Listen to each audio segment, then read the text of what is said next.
Hello my dear family, welcome to మీ సుధక్క ముచ్చట్లు.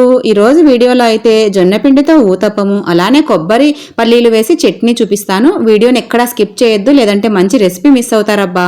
ముందైతే మినప్పప్పుని 6 గంటల పాటు నానబెట్టేసేయండి. కొద్దిగా మెంతులు కూడా వేసేసి ఇక 6 గంటల పాటు నానబెట్టిన మినపప్పుని మిక్సీలోకి వేసేసి మెత్తగా రుబ్బి వేరే గిన్నెలోకి అయితే షిఫ్ట్ చేసేసుకోండి. కప్పు మినపప్పుకి 3 కప్పుల జొన్నపిండిని చొప్పున తీసుకొని ఇది కూడా మిక్సీలోకి వేసేసి కొంచెం కొంచెంగా నీళ్లను వేసి మెత్తగా ఉండలు లేకుండా మిక్సీ పట్టేసుకోండి. పిండే కదా, తొందరగా మెదిగిపోతుందిలేండి.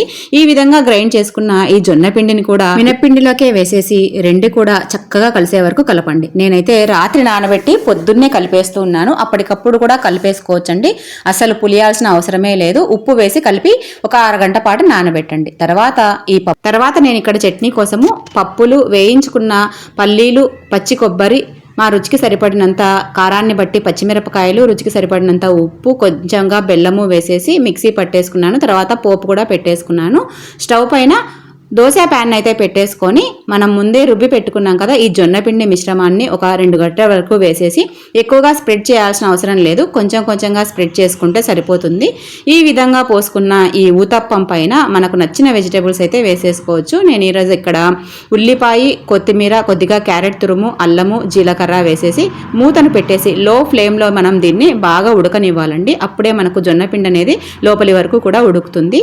ఈ విధంగా మనకు ఒక సైడ్ కాలిన తర్వాత సెకండ్ సైడ్ కూడా టర్న్ చేసేసి మంచిగా రోస్ట్ అయిన తర్వాత ఇక మనం సర్వ్ చేసేసుకోవడమే అండి. జొన్న ఊతప్పాన్ని మీరు ఇంతవరకు కనుక ట్రై చేయకపోతే వెంటనే ఈరోజే ట్రై చేసి రుచి ఎలా కుదిరిందనేది ఇదే వీడియో కింద మీరే వచ్చి కమెంట్ చేస్తారు. అంత రుచిగా ఉంటుంది. ఇక ఈ 2 కాంబినేషన్ అయితే ఈరోజు అద్దరిపోయిందండి. అసలు పిల్లలైతే చాలా ఇష్టంగా తిన్నారు. మా వారికైతే ఈ జొన్న ఊతప్పం ఇక ఈ రోజు నుంచి ఫేవరెట్ బ్రేక్ఫాస్ట్ అయిపోయింది.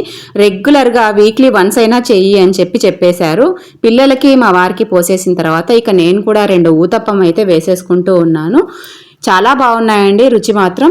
ఇలాంటి మరిన్ని వీడియోలు మన మీ సుధక్క ముచ్చట్లు అనే ఛానల్ నుంచి మీరు గనక చూడాలి అనుకుంటే వెంటనే ఛానల్ని సబ్స్క్రైబ్ చేసుకోండి. సబ్స్క్రైబ్ చేసుకొని పక్కనే ఉన్న బెల్ ఐకాన్ని ప్రెస్ చేశారంటే మనం వీడియోస్ పోస్ట్ చేయగానే వెంటనే నోటిఫికేషన్ వస్తుందండి. వీడియో నచ్చితే మాత్రం లైక్ చేయడం మర్చిపోవద్దు. మరొక మంచి వీడియోతో మళ్ళీ మీ ముందుంటుంది మీ సుధక్క. ఇంతకీ మీరు బ్రేక్ఫాస్ట్ చేశారా? ఏం బ్రేక్ఫాస్ట్ చేశారు అనేది తప్పకుండా కమెంట్ చేయండి. మీరు పెట్టే ప్రతి కమెంటు నేను తప్పకుండా చదువుతానండి. రిప్లై ఇవ్వడం కొంచెం లేట్ అయినా సరే ప్రతి కమెంట్కి నేను రిప్లై ఇస్తాను. రిప్లై ఇచ్చే టైం లేకపోతే అట్లీస్ట్ హార్ట్ సింబల్ అయినా సరే నేను మీకు రియాక్ట్ అవుతాను. మరొక మంచి వీడియోతో మళ్ళీ మీ ముందుంటుంది మీ సుధక్క. అంతవరకు సెలవు.